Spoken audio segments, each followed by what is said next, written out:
11 साल की तनु अपने माँ बाप के साथ दिल्ली शहर में रहती थी, पर पिछले कुछ दिनों से वो कुछ अजीब सा बर्ताव करने लगी थी। वो अब सारा दिन अपने कमरे के एक कोने में बैठी रहती। उसे देखकर ऐसा लगने लगा था जैसे कि मानो वो किसी और ही दुनिया में खोई हुई हो। कभी वो किसी किताब को उठाकर पढ़ने लगती, तो कभी दीवार की ओर मुंह करके खिलखिलाकर हंसने लग जाया करती थी। माता पिता को उसकी ये हरकतें बहुत अजीब लगती थी, पर असली खेल तो तब शुरू हुआ जब एक रोज तनु ने टीवी पर किसी को देखकर कह दिया कि अरे, ये तो बिल्कुल मुकेश जैसा लगता है। मुकेश? कौन मुकेश बेटा? तनु? हाँ? कौन मुकेश? किसकी बात कर रही हो तुम? दोस्त है मेरा। दोस्त है? हाँ। कौन सा दोस्त?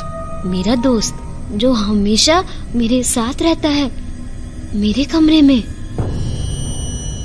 तनु की इस बात को सुनकर उसके पिता फौरन उसके कमरे में गए, पर वहां उन्हें कोई नहीं मिला। तो उन्होंने तनु को डांटते हुए कहा, ये क्या बेकार की बातें करने लगी हो तुम? पढ़ाई लिखाई से मन भर गया है क्या, जो ऐसी कहानियां बनाने लगी हो तुम? पापा, आप ऐसा क्यों बोल रहे हो? वो दोस्त है मेरा और मेरे कमरे में ही रहता है। अच्छा, दोस्त है तुम्हारा? कहाँ है ये तेरा दोस्त? मिलवा हमें। नहीं, वो बस मेरा दोस्त है और बस मुझसे ही मिलने आता है और मेरी सारी प्रॉब्लम्स सॉल्व कर देता है। अच्छा, तुम्हारा दोस्त तुम्हारे होमवर्क में हेल्प करता है? नहीं, लाइफ के प्रॉब्लम्स। लाइफ के प्रॉब्लम्स? क्या प्रॉब्लम्स सॉल्व किए हैं उसने, बताना जरा। बहुत सारे। जब मुझे टेस्ट देने का मन नहीं होता तो मैं मुकेश से कह देती हूँ और वो मेरी हेल्प कर देता है। हेल्प? कैसी हेल्प? तुम एग्जाम में चीटिंग करती हो? नहीं, बस वो एग्जाम्स की डेट एक्सटेंड करा देता है जब तक मैं चाहूँ तब तक। बहुत अच्छा है वो। मेरे किसी भी फ्रेंड को मुझसे नाराज नहीं होने देता। उन्हें वो इतने अच्छे से समझाता है कि गलती मेरी भी होती है तो वो सॉरी बोलती है। बहुत अच्छा है मुकेश। अच्छा, मतलब तुम्हें लाइफ गाइडेंस मिल रहा है किसी ऐसे से जो दिखता ही नहीं है। आप लोग उसे नहीं दिख सकते, पर मुझे तो वो हमेशा दिखता है। वो अभी भी सामने दरवाजे पर खड़े होकर हमारी बातें सुन रहा है।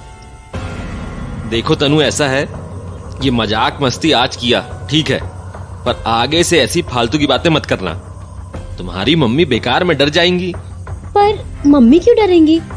हमारे घर में कोई भूत थोड़ी ना है, बस मेरा दोस्त है जो सिर्फ मुझे दिखता है। इसमें डरने वाली क्या बात है? तनु, मैंने कहा ना, ये नौटंकी करने की जरूरत नहीं है। मजाक मस्ती एक हद तक अच्छी लगती है। आपको मेरी बात मजाक लग रही है?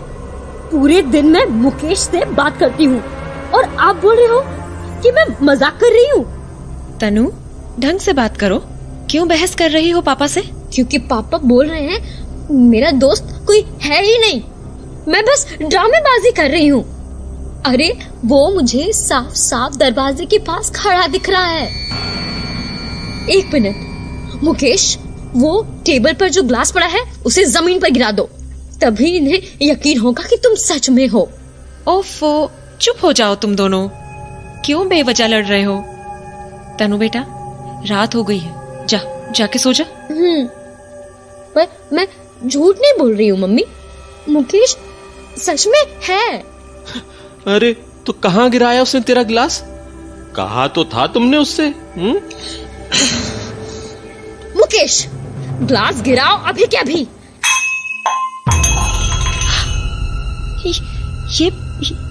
ये कैसे हुआ? मैंने कहा था ना, मेरा फ्रेंड सच में है। ये क्या हुआ अभी? वो ग्लास कैसे गिरा? अरे, हवा से गिर गया होगा। नहीं, पंखा भी नहीं चल रहा है और खिड़कियां भी बंद हैं। हवा कहाँ से आएगी? मुझे कुछ ठीक नहीं लग रहा है। पंडित जी से बात करें क्या? अरे, अब तुम मत शुरू हो जाओ। किसी तरह गिर गया होगा गिलास, और मैं ये फालतू के भूत प्रेत नहीं मानता। हाँ, भूत प्रेत की बात कहाँ से आ गई? एक मिनट, आप लोग मुकेश की बात तो नहीं कर रहे हो? मैंने कहा ना, वो मेरा दोस्त है। भले ही वो बस मुझे दिखता हो, पर वो मेरा दोस्त है। बेटा तू आप लोगों को मेरी बात अब अभी भी झूठ लग रही है ना? मुकेश, तुम कुछ और करके दिखाओ, तभी ये मेरी बात मानेंगे। ये बेड हिला के दिखाओ, तब मजा आएगा। तनु ने इतना कहा ही था कि उनका बेड एक झटके से किसी झूले की तरह हिलने लगा। ये क्या हुआ? मुझे ये सब ठीक नहीं लग रहा है। हम अकेले में बात करते हैं। तनु बेटी, तुम जाओ अपने कमरे में जाकर सो जाओ, ठीक है? हाँ, वैसे भी मुझे मुकेश से बहुत सारी बातें करनी है। Good night. उसके बाद तनु सीधा अपने कमरे के अंदर चली गई, पर अंदर जाते ही वो एकदम से रुक गई। ये दरवाजा कैसे बंद हो गया? वो भी अपने आप? तब तनु ने तो दरवाजे को छुआ भी नहीं था। देखिए, मुझे ये सब ठीक नहीं लग रहा है। कहीं तनु के ऊपर किसी बुरी शक्ति का साया तो नहीं है? कहीं हमारे घर में कोई बुरी आत्मा तो नहीं है? अरे ये क्या बोल रही हो तुम? आप ही बताइए, वो ग्लास कैसे गिर गया? और ये बेड कैसे हिला था? और अभी ये दरवाजा कैसे बंद हुआ था? हवा से? देखो, इतना मत सोचो। ये भी तो हो सकता है ना कि ये सब एक संयोग हो। अरे लेकिन तनु बेटा, डरा दिया ना मैंने? अरे मैं मजाक कर रही थी मम्मी। तो फिर? अरे सब कुछ मेरे प्लान का पार्ट था। ये ग्लास वैसे भी किनारे पर था, मुझे लग ही रहा था कि गिर जाएगा, तो बस मैंने आप लोगों को डरा दिया। और इस बेड के पैर तो वैसे भी कमजोर हैं, तो मैंने उसे भी झटके से हिला दिया। आप लोग ज्यादा मत सोचो इस बारे में। बेटा, ये मजाक था तो बहुत ही बुरा मजाक था, और आज के बाद ऐसा मजाक दोबारा मत करना। तुम्हें पता भी है मम्मी कितना डर गई थी। सॉरी पापा, सॉरी मम्मी, अब नहीं करूंगी। भगवान का लाख लाख शुक्र है। अच्छा मम्मी, मैं ऊपर छत पर सो जाऊं? छत पर क्यों? बस ऐसे ही सोने दो ना। नहीं बेटा, छत पर बहुत मच्छर होंगे, तुम कमरे में ही सो जाओ। हाँ बेटा, मम्मी ठीक कह रही हैं। हाँ ठीक है। तनु, ये कैसे बात कर रही है तू? डरा दिया ना मैंने आपको फिर से। चलो मैं चलती हूँ, गुड नाइट। इतना कहकर तनु अपने कमरे में चली गई। तभी उसकी माँ ने कहा, आपने सुना ना, उसने कैसी अजीब सी आवाज निकाली थी। अब ये मत कह देना कि कोई संयोग है। नहीं, सुना तो मैंने भी था, कुछ अजीब तो जरूर है। सुनो, एक काम करो, आज तुम उसके कमरे में जाकर सो जाओ। मैं नहीं चाहता कि वो अकेली सोए। ठीक है। तो कुछ ही देर में तनु की माँ उसके कमरे में आ गई। मम्मी, क्या हुआ? यहाँ क्यों आई हो? अरे क्यों? मैं नहीं आ सकती? नहीं आ सकती हो, पर अभी तो सोने का टाइम है ना। हाँ, तो मैं भी तो तुम्हारे साथ सोने ही आई हूँ। हाँ, यहाँ? हाँ, आज मैं यही सोऊंगी तेरे साथ, और तुझसे ढेर सारी बातें भी करूंगी। तो किसी बात से परेशान तो नहीं है ना? नहीं। और तेरा पढ़ाई में मन लगता है ना? और तेरे दोस्तों के साथ तेरी लड़ाई तो नहीं होती ना? सीधे सीधे जो पूछना है पूछ, बातें मत घुमा। हाँ? अरे क्या हुआ? हाँ, हाँ, यहाँ आइए, जल्दी आइए। क्या हो गया? क्यों शोर मचा रही हो? इसने फिर से उसी डरावनी आवाज में बात की। मैं बता रही हूँ, ये ठीक नहीं है। ये पक्का वही मुकेश है जिसके बारे में ये हमें बता रही थी। हमें पंडित जी से बात करनी ही होगी। नहीं, ये सब की जरूरत नहीं है बेटा। पर अरे पापा, मैं बस मम्मी को आवाज बदलकर डरा रही थी। बस प्रैंक कर रही थी मम्मी के साथ। देखो मम्मी कैसे डर गई। मुझे कुछ समझ नहीं आ रहा है, बहुत घबराहट हो रही है। देखो, घबराओ मत। एक काम करते हैं, आज सभी लोग हॉल में ही सो जाते हैं। बाकी तुम्हारी संतुष्टि के लिए कल पंडित जी से भी मिल लेंगे, ठीक है ना? तो उसके बाद तनु के माँ बाप ने हॉल में ही गद्दे लगा दिए और अपनी बेटी के साथ वहीं सो गए। धीरे धीरे रात गहराने लगी और जैसे ही घड़ी में 3 बजे तनु की माँ की आंखें खुल गई और तब उन्होंने जो देखा उसने उनके रोंगटे खड़े कर दिए। उनकी बेटी तनु बिस्तर पर किसी जानवर की तरह बैठी हुई थी और उसके बालों ने उसके चेहरे को छिपा रखा था। तभी अचानक उसके बालों के बीच से उसका चेहरा दिखा।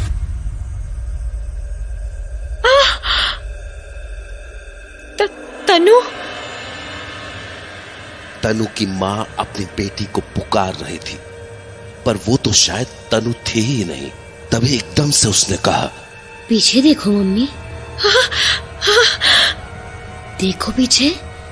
तनु की मां के शरीर का सारा खून जम चुका था, पर फिर भी जब उसने हिम्मत करके पीछे देखा तो वहां कोई बैठा था, कोई बहुत भयानक शक्ल का, और वो मुस्कुरा रहा था। यही है मुकेश।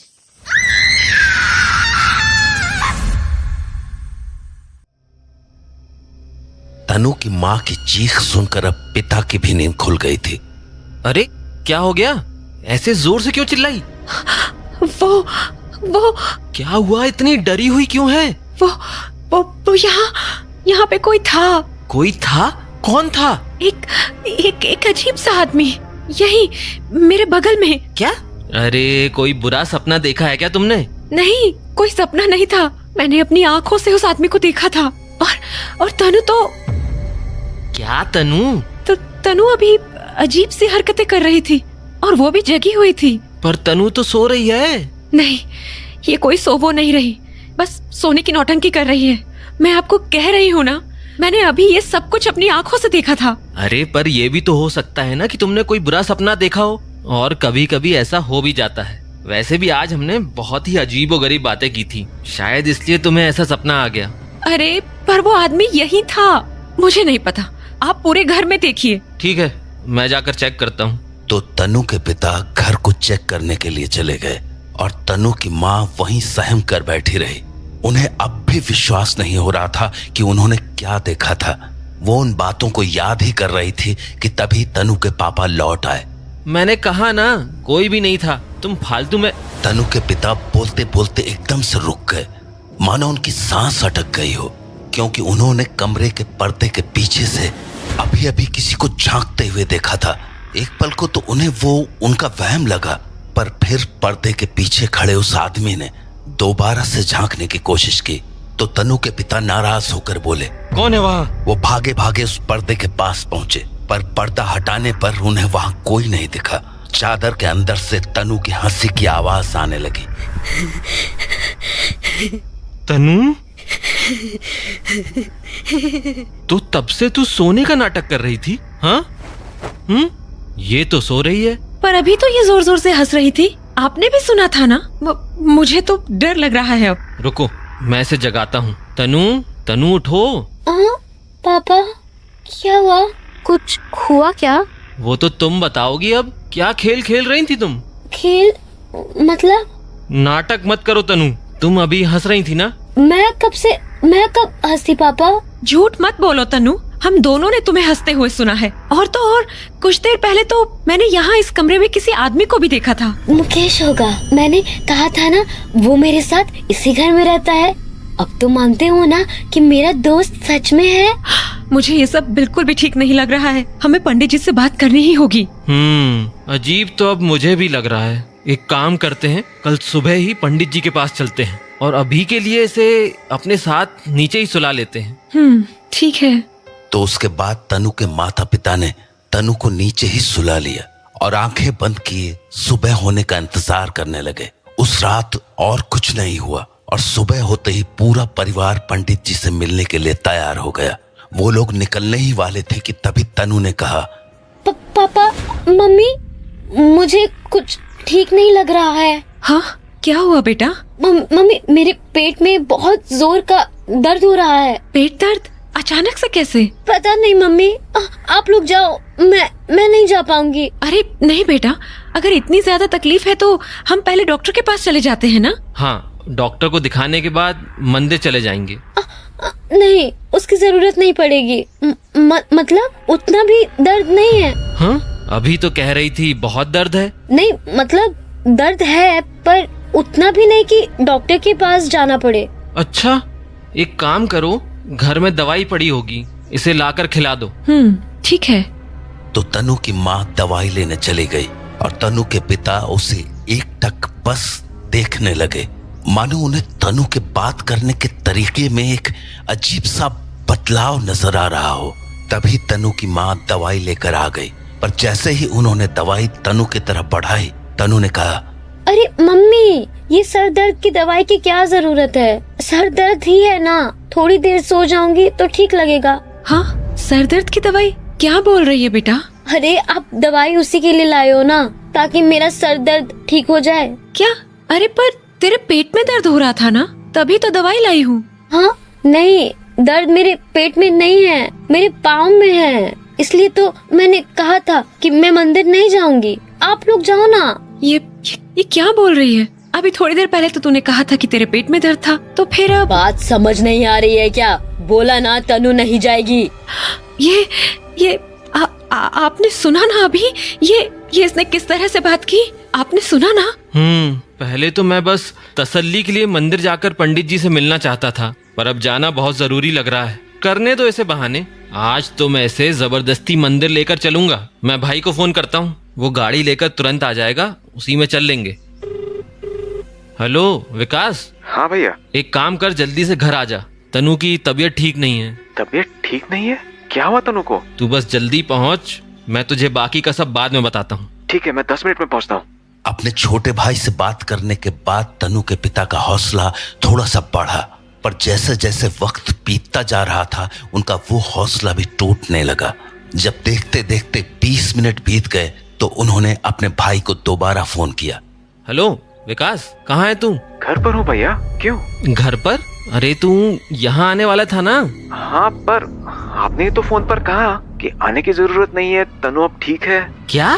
अरे मैंने कब बोला ये? 15 मिनट पहले भैया, आपने फोन किया तभी तो मैं वापस घर लौट आया, नहीं तो मैं आ ही रहा था। तू अभी के अभी घर पहुँच और जल्दी कर। हाँ, बस अभी पहुँचता हूँ। तो कुछ ही देर में तनु के चाचा वहां पहुंच गए और जब उन्होंने अपने भैया भाभी से उनकी आप बीती सुनी तो वो फौरन ही तनु को मंदिर ले जाने के लिए राजी हो गए।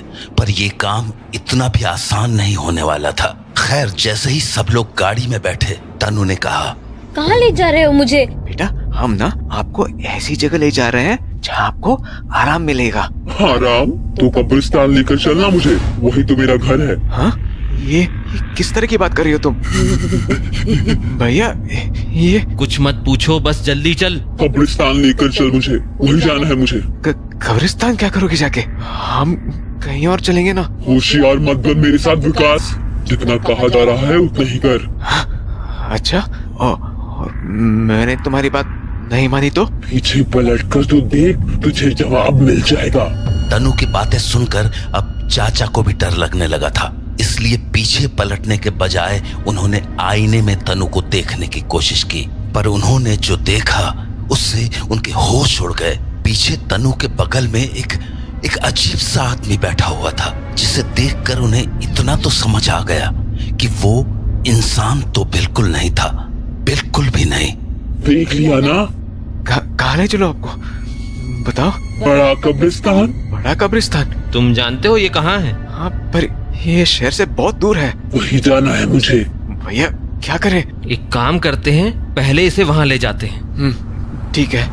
तो उसके बाद वो लोग बड़े कब्रिस्तान की ओर निकल पड़े और लगभग 1 घंटे के सफर के बाद आखिरकार वो लोग वहां पहुंच ही गए।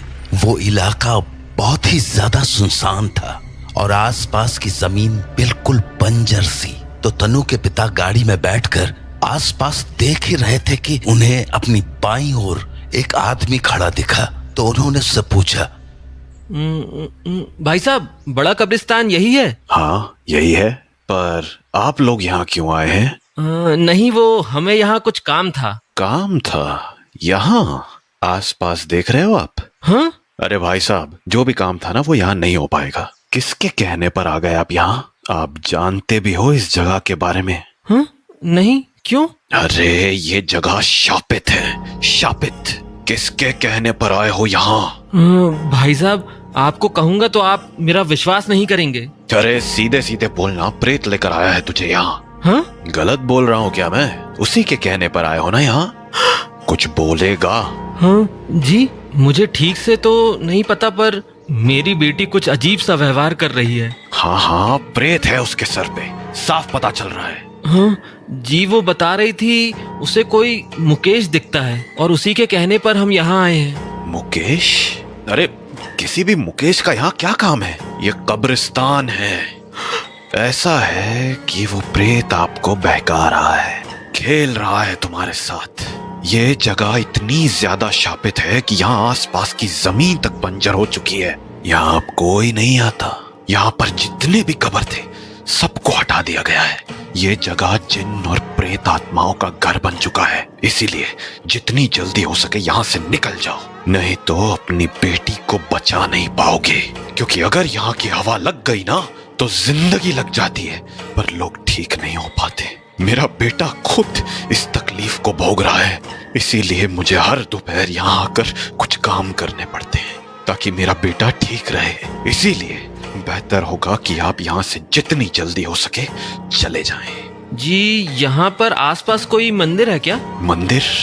अरे 15 किलोमीटर तक यहाँ लोग तक नहीं दिखेंगे आपको। वो प्रेत जानबूझकर आपको यहाँ लाया है ताकि और ताकतवर हो सके। इसीलिए अब और इंतजार मत कीजिए और जल्द से जल्द यहाँ से निकल जाइए।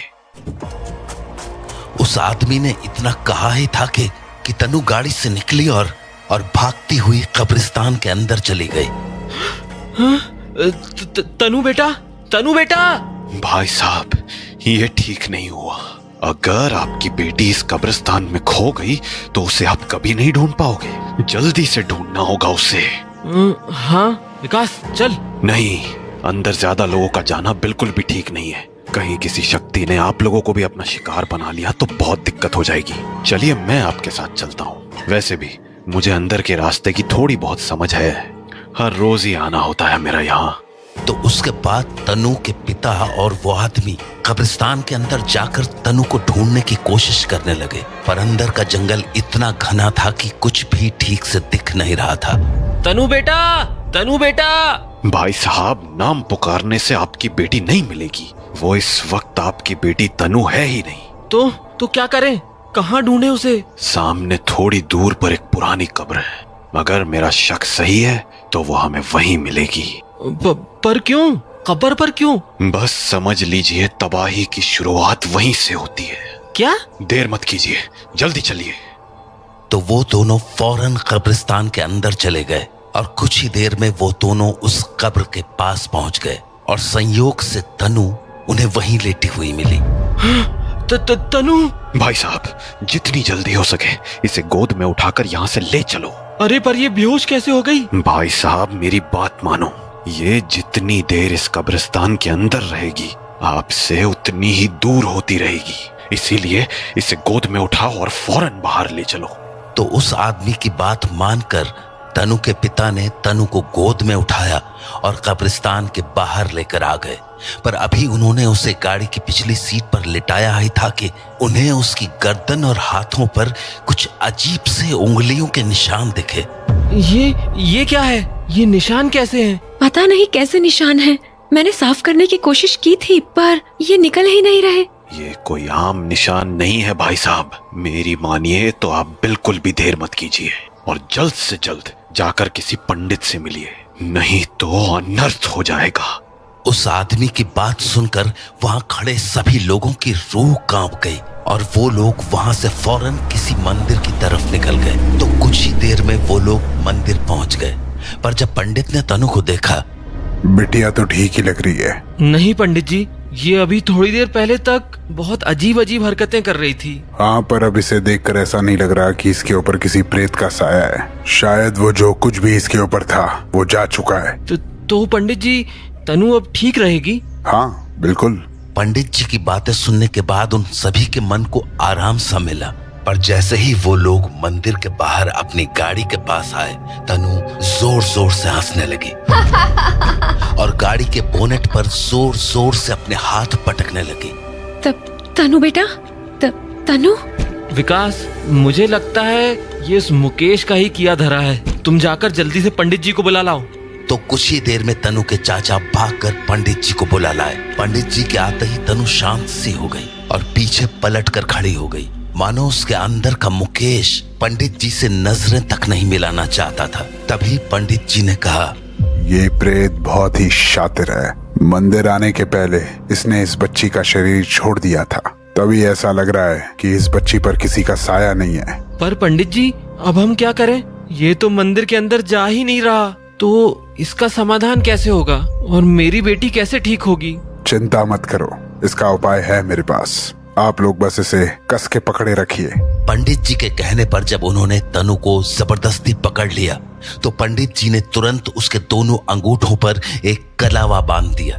कलावे के बांधते ही तनु शांत सी हो गई। अब ये प्रेत इसके शरीर को नहीं छोड़ पाएगा।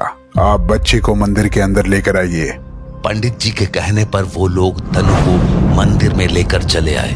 उसके बाद पूरी रात पूजा चली और सुबह जाकर पंडित जी ने तनु के माता पिता से कहा, आपकी बेटी आप सुरक्षित तो है, लेकिन दो बातें हैं जो आप सभी को हमेशा ध्यान में रखना होगा।